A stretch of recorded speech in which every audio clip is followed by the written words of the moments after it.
Rakyat Indonesia yang saya cintai, pembagian yang tadi sudah saya sampaikan hampir 2,6 juta itu adalah memang agar produktif. Dan sekali lagi kita tidak memberikan kepada yang gede-gede. Saya tahu Pak Prabowo memiliki lahan yang sangat luas di Kalimantan Timur. Mohon maaf.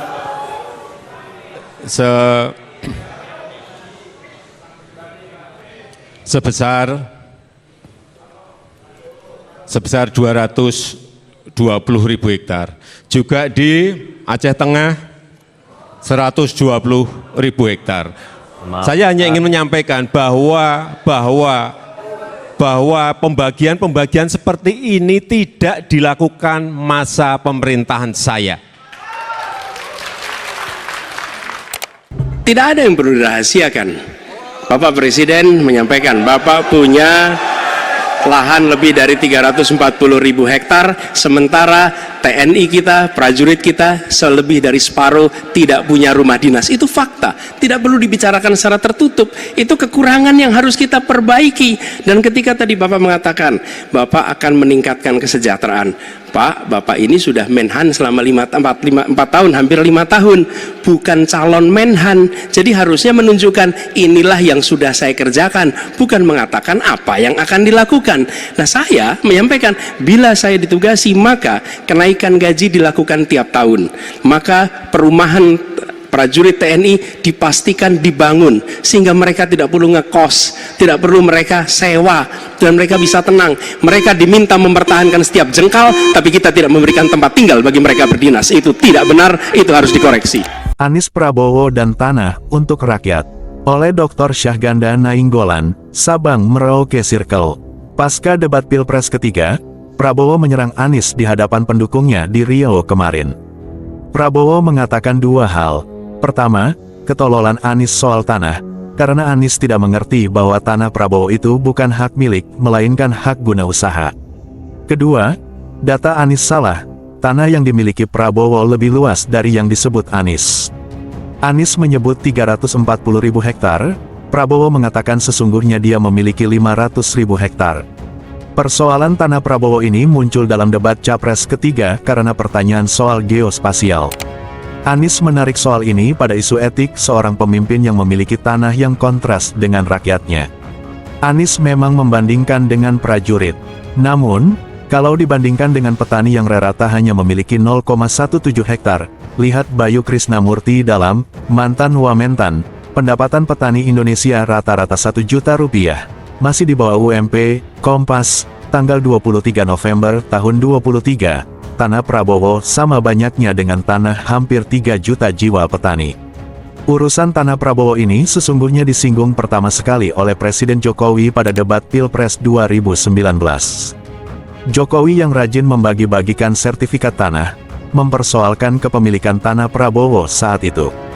Pembagian tanah, yang dicita-citakan Jokowi dalam salah satu poin utama nawacita, memang terkendala karena sesungguhnya nyaris semua tanah-tanah di Indonesia ini, sekitar 70 juta hektar non-hutan, sudah dimiliki oleh berbagai oligarki, baik elit-elit nasional maupun internasional.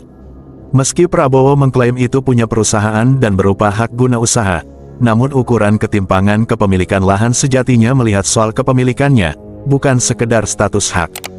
Menurut Konsorsium Pembaharuan Agraria, KPA, telah terjadi ketimpangan dengan 1% korporasi memiliki 68% tanah di Indonesia. CNN Indonesia Online, tanggal 13 September tahun 2021.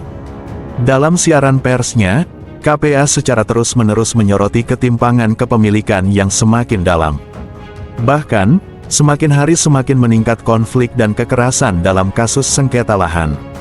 Rakyat tergusur semakin banyak. Sementara itu, Sohibudin, pada tanggal 2 Maret tahun 2019, peneliti dari Institut Pertanian Bogor, IPB, dalam meluruskan narasi ketimpangan agraria dalam psa.ipb.ac.id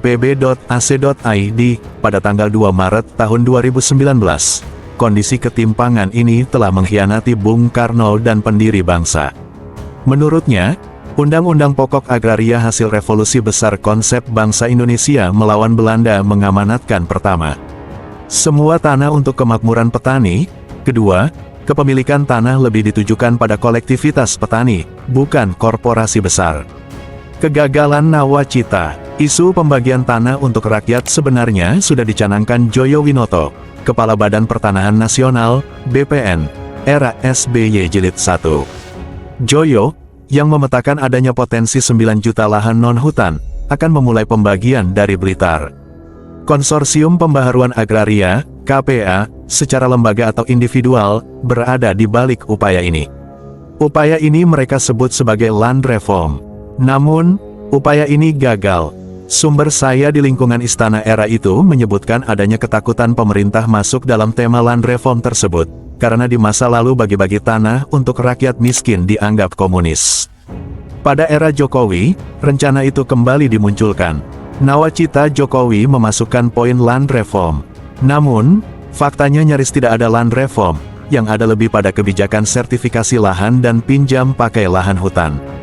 Sebagaimana saya sebutkan di atas, upaya land reform sesungguhnya mengalami kegagalan sejak ide itu dimaklumatkan Bung Karno sebagai amanat revolusi.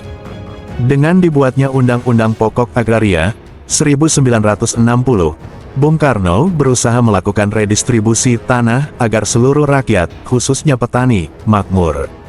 Sayangnya, upaya ini ditentang oleh kelas atas yang memiliki tanah. Sehingga, sejak undang-undang itu ada, rencana negara melakukan redistribusi tanah secara adil tidak bisa tercapai. Belakang ini rencana itu akan semakin sulit, karena orang-orang yang berkuasa kebanyakan adalah pemilik lahan besar. Meskipun mereka sering mewakili organisasi tani dan sejenisnya, namun, mengharapkan mereka memikirkan pembagian tanah secara adil sangatlah sulit. Anies telah berkali-kali mengatakan bahwa tidak ada gunanya Indonesia merdeka jika kita tidak bisa memberikan tanah untuk rakyat. Tanah adalah kapital penting untuk membuat rakyat sejahtera. Prabowo Subianto sendiri, ketika diserang Jokowi tentang kepemilikan tanah yang sangat luas. Pada debat 2019, membalas jawaban serupa seperti pada kasus Anies. Saya mengelola ini lebih baik daripada dikasih asing, katanya. Padahal soal ketimpangan kepemilikan tanah merupakan jantung persoalan keadilan bangsa kita sejak merdeka. Bagaimana Prabowo memikirkan tanah untuk rakyat jika dia sendiri memiliki konflik of interest soal ini? Akhirnya terserah rakyat miskin di Indonesia ini, apakah soal ketimpangan kepemilikan tanah ini harus diselesaikan segera, atau berlanjut? Di sini kita harus melihat bahwa Anies tidak memiliki kepentingan pribadi dan konflik of interest untuk menyelesaikan ketimpangan kepemilikan tanah di Indonesia.